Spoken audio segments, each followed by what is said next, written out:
Hi, dear students. Welcome to the fifth session of English online tutorial with me, Dr. Risa Mufliarsi, MPD, as your tutor. This week, you are going to learn about letters of request and letters of appreciation. You can find this week's topic in Module 5 and 6. Each module consists of 2 learning activities.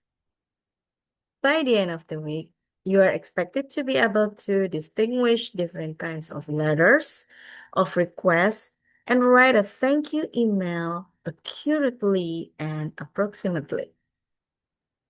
So please study the materials and enrichment on the links below. And afterwards, please participate in discussion forum 5 and don't forget to do the assignment